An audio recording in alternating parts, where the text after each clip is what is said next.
हम जानते हैं कि तुम अहंकारा के लिए बहुत परेशान हो। एक पिता के कर्मों की सजा उसकी बेटी को नहीं मिलनी चाहिए।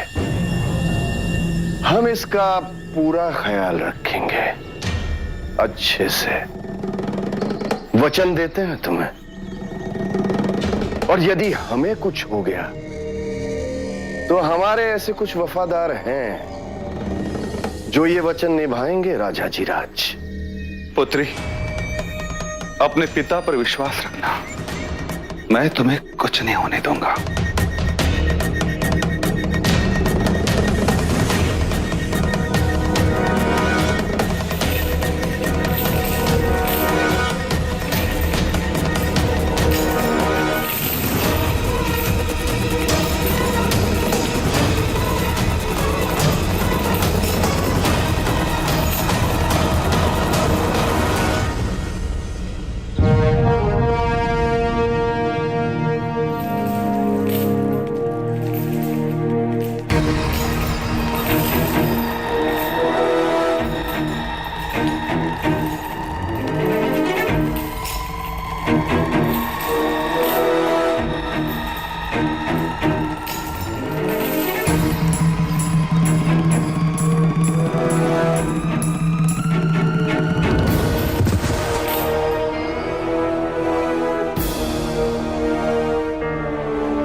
क्या कहना चाहते हैं?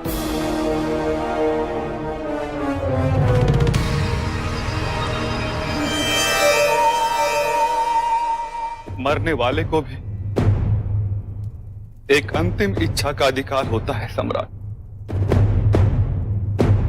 भले ही वो राजद्रोही क्यों ना। बोलो।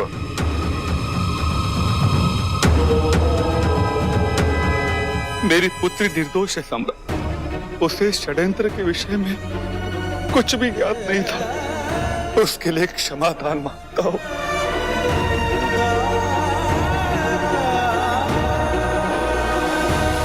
तुमने अपनी अंतिम इच्छा भी व्यर्थ कर दी राजाधिराज, क्योंकि मैं तुम्हारी पुत्री को दंडित करने वाला था ही नहीं। मैं जानता हूं कि वो निर्दोष है और उसे सदैव मेरा संरक्षण प्राप्त रहेगा। तुम्हारे कर्मों की छाया उसे कभी कलंकित नहीं करेगी राजाधिराज। उस पर मैं कोई संकट नहीं आने दूंगा। वो यही इस राजभवन में रहेगी हमारे परिवार के साथ। ये उन सभी के लिए कड़ा संदेश होगा जो मुझसे मेरा सिंहासन छीनने का स्वप्न देख रहे हैं। अहंकारा पूरे सम्मान के साथ अपना जीवन व्यतीत करेगी यहाँ, और उसके पालन पोषण का संपूर्ण दायित्व मैं स्वीकार करता हूं। मेरे पास अपनी कृतज्ञता व्यक्त करने के लिए शब्द नहीं है सम्राट, शब्द नहीं है।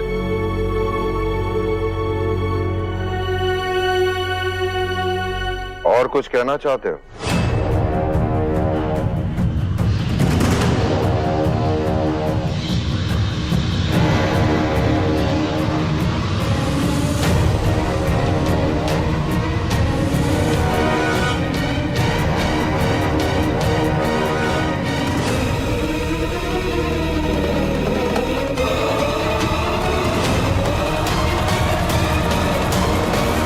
ले जाओ इसे।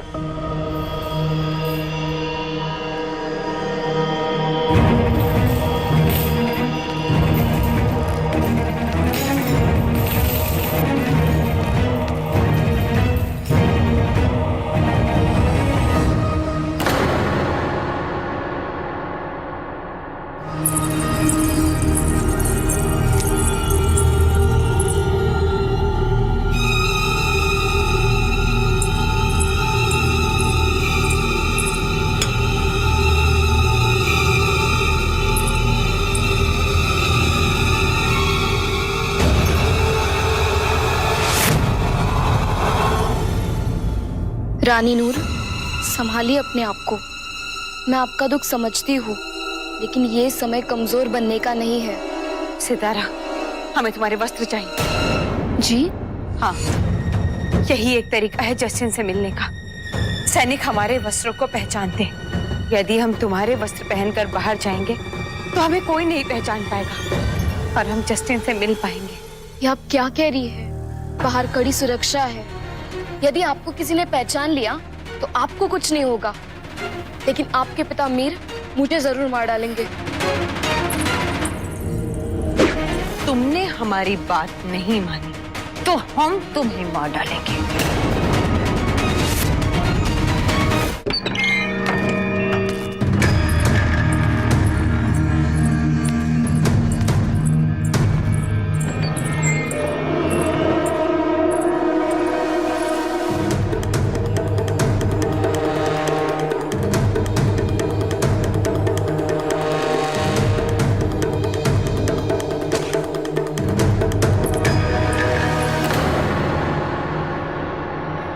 इस घटना का सबसे अधिक प्रभाव राजकुमार श्यामक पर पड़ा है। पहले ही वो इतना भयभीत था लक्षागृह की दुर्घटना से, और अब राजकुमार जस्टिन, जिन्हें वो अपना गुरु मानता हुआ है, उनका इस षड्यंत्र को रचना। राजकुमार श्यामक इस सबसे बहुत दुखी है। ना वो कुछ खा रहा है और ना ही सो रहा है। संतान कैसी निकलती है ये मां पर निर्भर करता है। अब रानी नूर को ही देख लो, सदैव इतना सुरक्षित रखा है उसने श्यामक को। अगर योद्धा बनाना है, परिस्थितियों का सामना तो करना पड़ेगा ना। रणभूमि भी साथ जाओगे क्या? अब सुशीम को ही देख लो। मैं उसे नहीं कहती कि उसे क्या करना चाहिए और क्या नहीं। उसने अपने सारे दायित्व अपने आप ही स्वीकार किए हैं। हाँ, वो थोड़ा दुखी है, लेकिन अपने सारे दुख भूलकर वो अपने पिता को ढूंढने गया है। किंतु राजकुमार श्यामक अभी बहुत छोटा है। उसे मार्गदर्शन की, समर्थन की आवश्यकता है। और तो और रानी नूर को भी सहायता की आवश्यकता है। उंगली पकड़कर तो नहीं चला सकते ना, ना ही श्यामक को और ना ही रानी नूर को। हाँ, अपनी कोई दासी दे सकते हैं जो ऐसे संवेदनशील बालक को संभाल सके।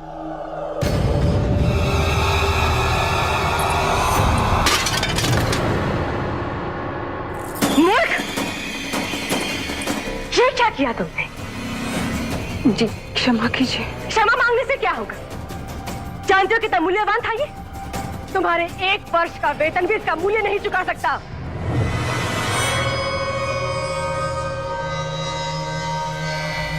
ध्यान कहाँ था तुम्हारा? अब समझी।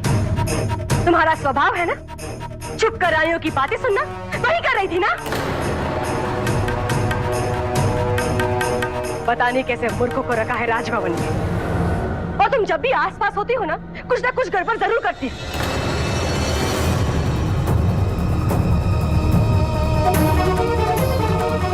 पता नहीं रानी सुबह से कैसे सहती है तुम्हें। अगर तुम मेरी दासी होती ना तो कब का तुम्हें मैंने बाहर फेंक दिया होता।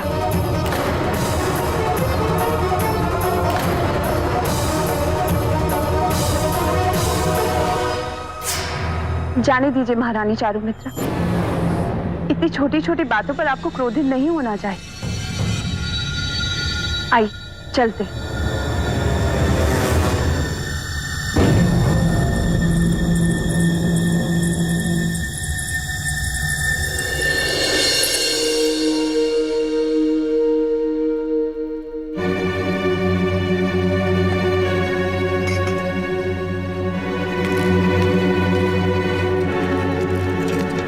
माँ, आपने मुझे रोका क्यों?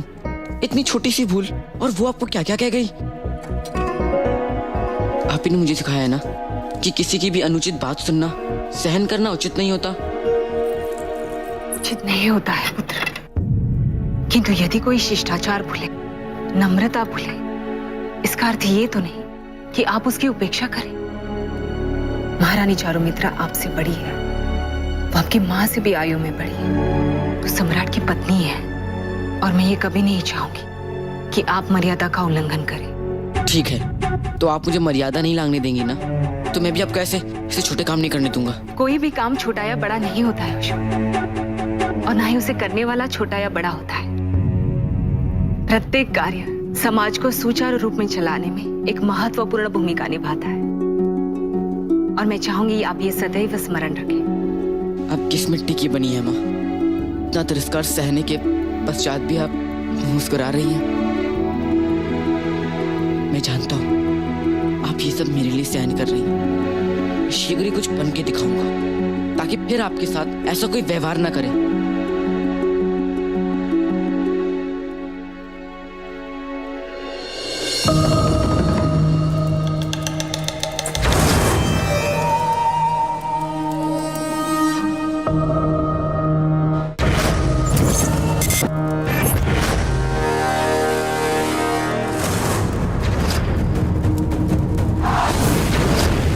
अरे ये क्या हुआ?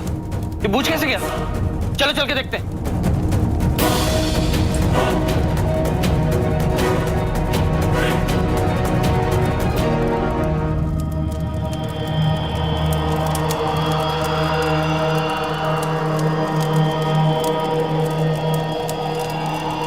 नूर, जैसे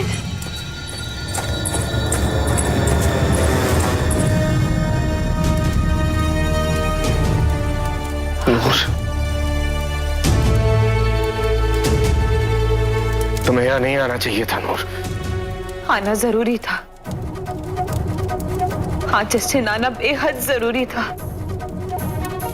जानना चाहती थी कि तुम अपने बेटे और हमें किस बात की सजा दे रहे हो। हमारी जिंदगी जब शुरू होने वाली है तो सब कुछ क्यों खत्म कर रहे हो? जिस जस्टिन को हम जानते हैं वो ऐसा कुछ नहीं कर सकता। और जस्टिन, तुमने खुद आकर हमसे कहा था कि ये जो कुछ भी हुआ उसमें तुम्हारा कोई हाथ नहीं है।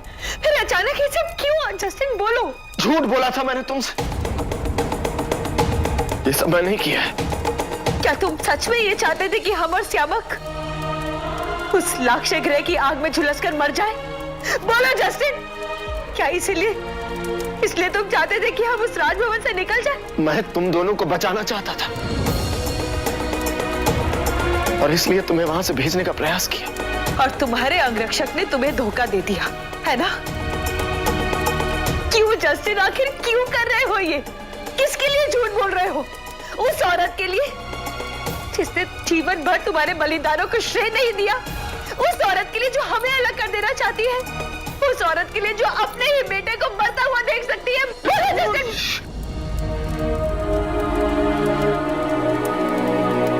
अगर तुम मुझसे प्यार करती हो नूर, तो तुम्हें चुप रहना होगा। हमें चुप रहना होगा।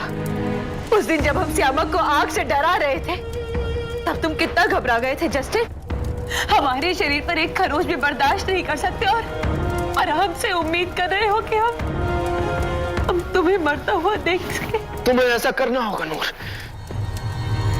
मेरे लिए, श्यामक के लिए। श्यामक तुम्हें अपना गुरु मानता है जस्टिन। जब से उसे पता चला है कि उसका गुरु उसे मारना चाहता था, हमारा पुत्र तब से पीड़ा में है। लेकिन हम अपने पुत्र के साथ गलत नहीं होने देंगे। हम उसे बताएंगे तुम्हारी बेगुनाही। हाँ जस्टिन, हम उसे बता देंगे कि तुम गलत नहीं हो, तुम सही हो। अगर तुम मुझसे प्यार करती हो तो तुम ऐसा कुछ नहीं करोगी नूर। मैंने आज तक तुमसे कुछ नहीं मांगा है, लेकिन आज मांग रहा हूं। मरने से पहले एक आखिरी बार मैं जो कुछ भी कर रहा हूं नूर, उसी में तुम्हारी और श्यामक की भलाई है। तुम अपने होश में नहीं हो जस्टिन, क्योंकि अगर तुम होश में होते तो तुम ये कभी ना कहते। हम सबको सच बताएंगे, हम सम्राट को भी सच बताएंगे जस्टिन। नूर, और अगर बिंदुसार ने तुमसे पूछ लिया कि तुम्हें मुझ पर इतना यकीन कैसा है, तो क्या कहोगी उसे? बोलो, क्या जवाब दोगी उसे? क्या उसे कह पाओगी तुम्हारा और मेरा रिश्ता क्या है? हाँ, जरूरत पड़ी तो हम सम्राट से ये जरूर कह पाएंगे। नूर,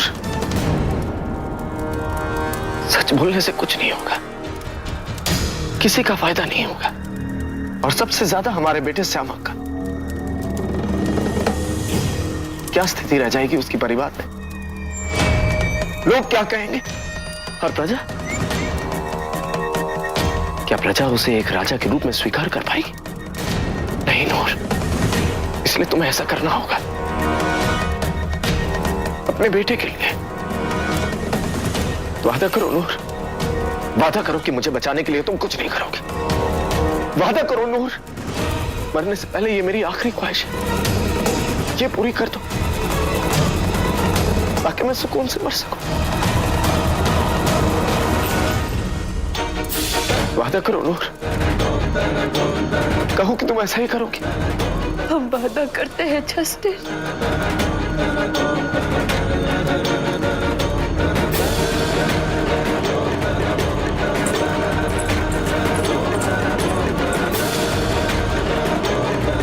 मुझे माफ कर देना नूर,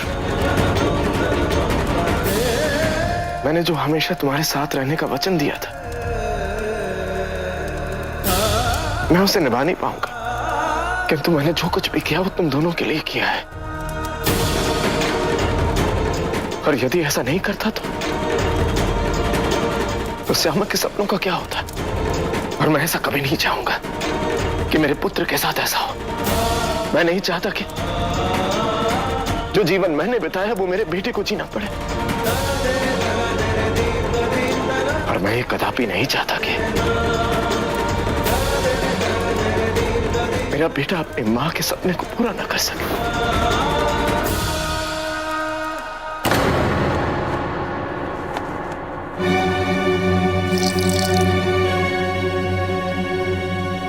क्या कर रही हैं आप? विश बना रही हूं अपने लिए। अपने लिए? हाँ, क्योंकि बार बार आकर जब तुम मुझसे ये कहते कि अशोक ने तुम्हें पराजित किया है, तो इस बात से लज्जित होकर मरने से तो अच्छा है कि मैं विष पीकर अपने प्राण त्याग लूं। यदि वो पिताजी महाराज तक मुझसे पहले पहुंच गया तो इसमें मैं क्या कर सकता था माँ? अपनी अयोग्यता का बहाना मुझे मत दो सुशील, समझे? पहले ही अहंकारा के चक्कर में पड़कर तुम्हें इतना बड़ा अवसर गवा चुके हो सम्राट की दृष्टि में बड़े बनने का, और अब जब फिर से अवसर तुम्हारे सामने है तो तुम्हारे पास उसे देखने की दृष्टि नहीं है। तुम अनुमान भी नहीं लगा सकते कि जस्टिन की मृत्यु कितना बड़ा राजनीतिक विषय बन सकता है। अगर कोई बुद्धिमान होता ना तो इस मृत्यु का लाभ उठाने के लिए 100 योजनाएं सोचता, क्योंकि ऐसे सुनहरे अवसर बार बार नहीं आते हैं। अगर संभव होता तो मैं ही करती, किंतु ये समय ऐसा है कि किसी पर भी संदेह हो सकता है, और मैं इसमें फंसना नहीं चाहती। अर्थात जहां आप फंसना नहीं चाहती वहां मुझे फंसाना चाहती हैं। सुशीम, तुम बालक हो, तुम सबकी दृष्टि से बच बचाकर वो सब कुछ कर सकते हो जो कोई सोच भी नहीं सकता है। और राजकुमार सुशीम क्या करेंगे ये मैंने सोच लिया है महारानी चारुमित्रा। कुछ ऐसा करेंगे जिससे हम आचार्य चाणक्य पर भी भारी पड़ सकते हैं। और आपने क्या सोचा है, ये कैसे संभव होगा? ब्राह्मणों का पक्ष प्राप्त करना, क्योंकि इन ब्राह्मणों के द्वारा हम सम्राट के निर्णय को प्रभावित कर सकते हैं। मैं समझी नहीं। आचार्य चाणक्य पर लगे आरोपों के उपरांत मुझे समझ आया है कि चाणक्य के संबंध में ब्राह्मण मत पूर्णतः विभाजित है। जो रूढ़िवादी ब्राह्मण है, जो शुद्धाचरण वाले हैं, उन्हें लगता है कि चाणक्य अपने पद से भटक गए हैं, और जो मध्यमार्गी ब्राह्मण हैं, वो चाणक्य को सम्राट के सलाहकार के रूप में देखते हैं, उनका समर्थन करते हैं। अब मैं चाणक्य के संबंध में ब्राह्मणों के इस विभाजित मत का लाभ उठाते हुए उत्तराधिकारी का विषय उठाऊंगा। और फिर ब्राह्मणों के दबाव में आकर पिताजी महाराज के पास मुझे उत्तराधिकारी घोषित करने के अतिरिक्त कोई विकल्प ही नहीं रहेगा। निश्चित। परंतु जब ऐसा होगा तब आप उस प्रस्ताव को अस्वीकार करेंगे। क्या? जी, सम्राट के मन में इस समय उस व्यक्ति के प्रति निश्चित अविश्वास है जिसके मन में सिंहासन के प्रति थोड़ा सा भी लोभ है। इसलिए राजकुमार सुशीम कहेंगे कि भूतकाल में घटित दुर्भाग्यपूर्ण घटनाओं के कारण इस समय उनके मन में सिंहासन नहीं, पिता के प्रेम की कामना है। सिंहासन जीतने से पहले आपको अपने पिता के विश्वास को जीतना होगा राजकुमार सुशीम। अति उत्तम। महामात्र, आप भी कुछ कुछ चाणक्य जैसे सोचने लग गए।